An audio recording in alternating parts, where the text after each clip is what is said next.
I gotta call the office, honey. Will you order for me? Is he from the future? No, he just shaves his head. I think it's pretty gutsy. Yeah. Kurt's an organ donor. No, he's not bald. Look, he's got a full head of hair. So he just shaves his head for no reason? Elaine said you would be the best person I could talk to. Yep. Huh. Oh my God! I'm going bald! Classic horseshoe pattern. Classic horseshoe pattern. Classic horseshoe pattern.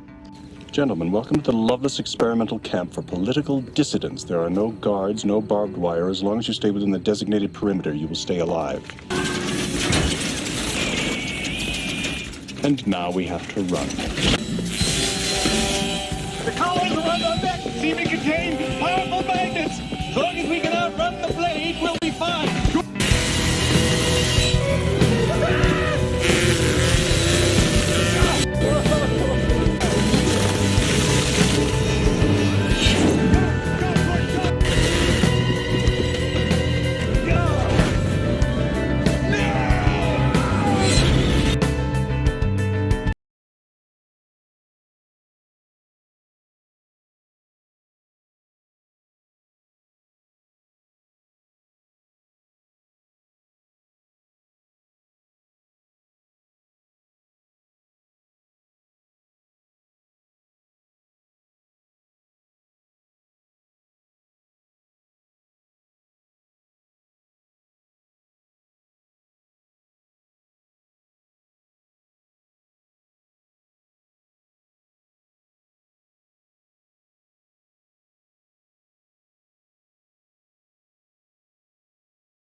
Polio outbreak.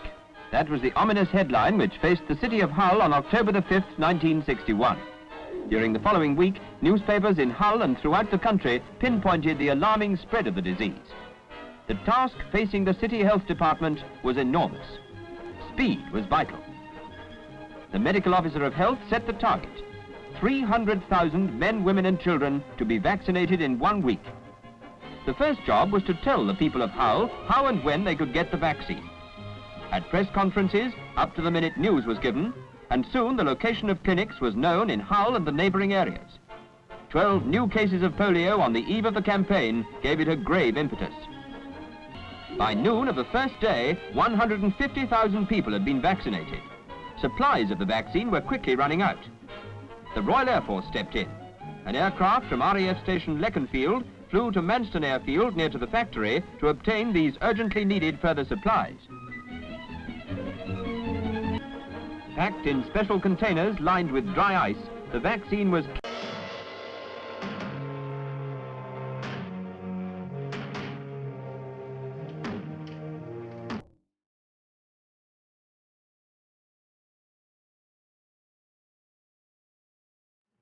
Dear friends, come forward, friends.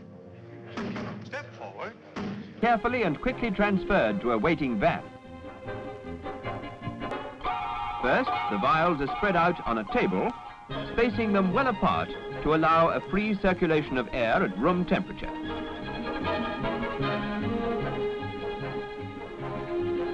And then they're left to thaw.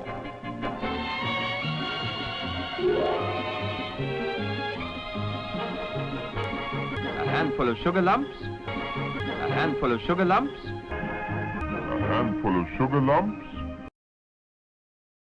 a handful of sugar lumps, a handful of sugar lumps, a handful of sugar lumps, a handful of sugar lumps, and 2 drops per lump. A spoonful of sugar helps the medicine go down.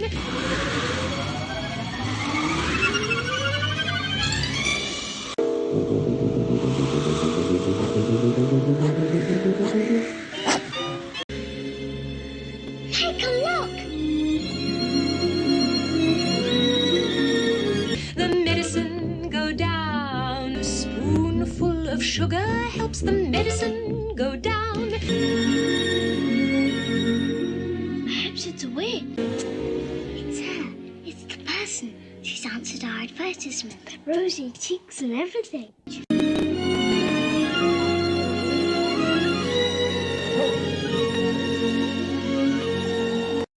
In a most delightful way. Just a spoonful of sugar helps the medicine go down. The Lord Mayor of Hull and other members of the corporation took their sugar lump vaccine and obviously enjoyed it. Like the sugar treatment, 2 drops of vaccine make the dose with syrup.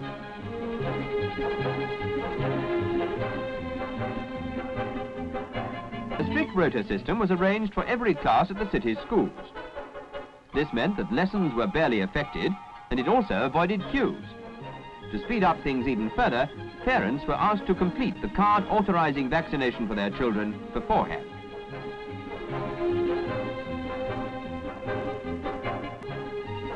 As fast as they prepared the sugar lumps, they were gobbled up. As with the schools, a rota system meant that lost working hours were kept to a minimum. This operator will be back at his workbench in a few minutes, and there's no sore arm to worry about.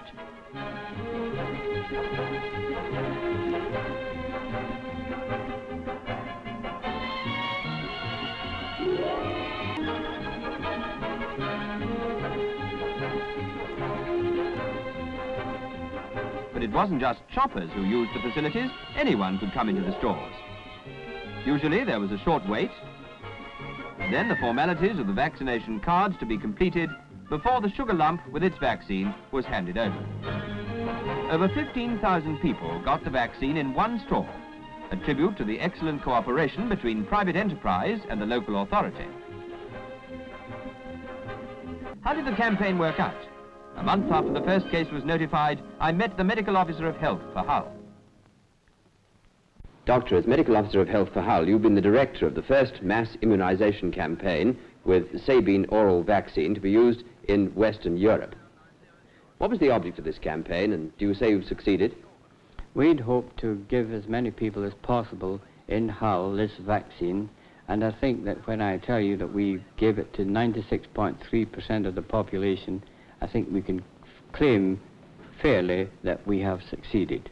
Briefly, Doctor, what conclusions have you come to about this new oral vaccine? This new oral vaccine has two main uses. The first, to use it as we did in an emergency to break an outbreak, and secondly, to use it as a long-term measure to protect the community as a whole against poliomyelitis.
World's coming to an end.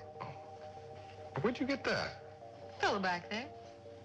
For the one with the hat on? Mm-mm. Other one. Got a name? Trump. I bet it fits. Everybody in town know him? Mm-mm. Your name is Trump? Dr. Walter Trump. D-U-M-C-S-S-R. Since the sheriff wouldn't stop Trump, Hobie had to find somebody who would. Hobie didn't know what Trump's pitch was going to be. He was sure of one thing. It was going to cost the people of Talpa. You ask, how do you build that wall? You ask, and I'm here to tell you.